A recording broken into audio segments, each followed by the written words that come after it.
Hello बच्चों, चलिए प्रश्न को देखते हैं। प्रश्न है हमारे पास, यदि A1, A2, A3 समांतर श्रेणी में है तथा AP, AQ, AR गुणोत्तर श्रेणी में है तो AP, AQ अनुपात AP का मान हमें ज्ञात करना है। प्रश्न के हमें चार विकल्प दे रखे हैं A, B, C, D, जिनमें से हमें एक सही विकल्प का चयन करना है। चलिए सर्वप्रथम हम प्रश्न के लिए मुख्य अवधारणा लिखते हैं। मुख्य अवधारणा मुख्य अवधारणा में हम सर्वप्रथम देखते हैं कि यदि हमारे पास कोई समांतर श्रेणी दे रखी हो और हमें समांतर श्रेणी का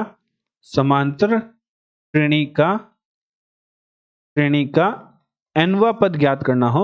nवा पद ज्ञात करने का हमारे पास सूत्र होता है, यदि nवा पद Tn है तो हमारे पास सूत्र होता है a प्लस n माइनस 1 गुणा d, जहां a क्या है, समांतर श्रेणी का प्रथम पद है और d क्या है, समांतर श्रेणी का सार्वनुपात है। तो निम्न सूत्र की सहायता से हम समांतर श्रेणी का nवा पद ज्ञात करते हैं।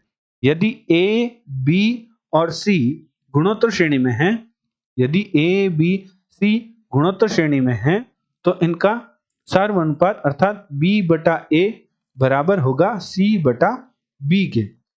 इनका सार्वनुपात है वह बराबर होगा अर्थात b बटा a बराबर होगा c बटा b के। अतः प्रश्नानुसार प्रश्न में हमें कहा है कि AP, AQ और AR है वह गुणोत्तर श्रेणी में है।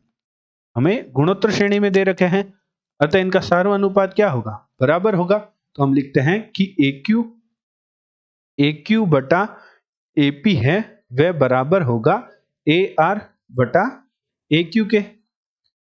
चूंकि हम जानते हैं हमारे पास एक गुणधर्म होता है कि A बटा B बराबर C बटा D के हैं, तो इनका अनुपात है वह बराबर होगा A माइनस C बटा B माइनस D के।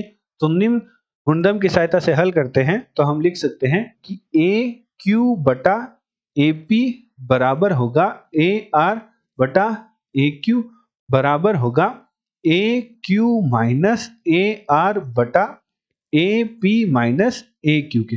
प्रश्न में हमें AQ बटा AP का मान ज्ञात करने को कहा है।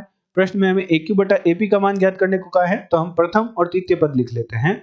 तो AQ बटा AP बराबर हमारे पास है AQ माइनस AR बटा AP माइनस AQ के।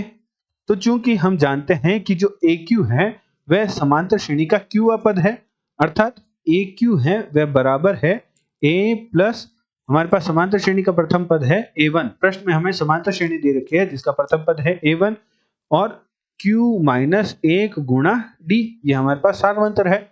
इसी प्रकार हमारे पास जो AR है वह बराबर है A1 प्लस R माइनस 1 गुणा D के, एवं जो AP है वह हमारे पास बराबर है A1 प्लस P माइनस 1 गुणा D के। तो हम मान रख देते हैं, तो हमारे पास बाएं पक्ष में हमारे पास है AQ बटा AP, बाएं पक्ष में हमारे पास है AQ बटा AP और दाएं पक्ष में हमारे पास है A1 प्लस AQ का मान रखते हैं, तो AQ का मान हमारे पास आएगा A1 प्लस Q माइनस 1 गुणा D माइनस AR है।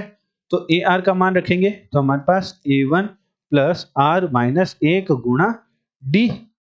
इसी प्रकार हर में हम मान रख देते हैं, तो हर में हमारे पास है AP माइनस AQ, तो AP का मान हमारे पास है A1 प्लस P माइनस 1 गुणा D माइनस AQ का मान है A1 प्लस Q माइनस 1 गुणा D। तो हल करते हैं, बाएं पक्ष में तो हमारे पास AQ बटा AP ही रहेगा और दाएं पक्ष में हमारे पास प्राप्त होगा A1 plus QD minus D minus A1 minus RD plus D बटा में हमारे पास प्राप्त होगा A1 plus PD minus D minus A1 minus QD और प्लस का D। तो यहाँ हमारा माइनस का D है वह प्लस के D से कट जाएगा, माइनस का A1 है वह प्लस के A1 से। इसी प्रकार हमारे हर में भी A1 से, D से, तो हमारे पास जो प्राप्त होगा वह प्राप्त होगा AQ बटा AP बराबर हमारे पास प्राप्त होगा QD माइनस RD बटा हमारे पास प्राप्त होगा PD माइनस QD। तो हम लघुत्तम लेंगे D को, तो हमारे पास अंश में प्राप्त होगा Q माइनस R और हर में हमारे पास प्राप्त होगा P माइनस Q।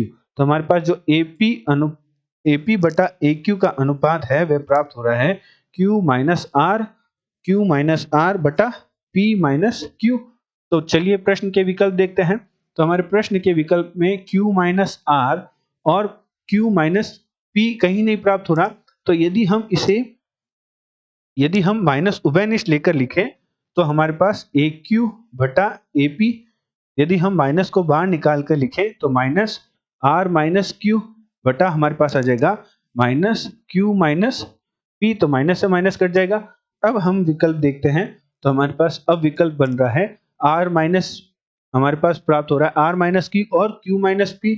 तो हमारा जो C विकल्प है वह हमारे पास प्राप्त हो रहा है। तो हमारे प्रश्न का उत्तर कौन सा होगा? सी विकल्प है वह हमारे प्रश्न का सही उत्तर होगा। आशा करते हैं आपको प्रश्न का समझ आया होगा। धन्यवाद।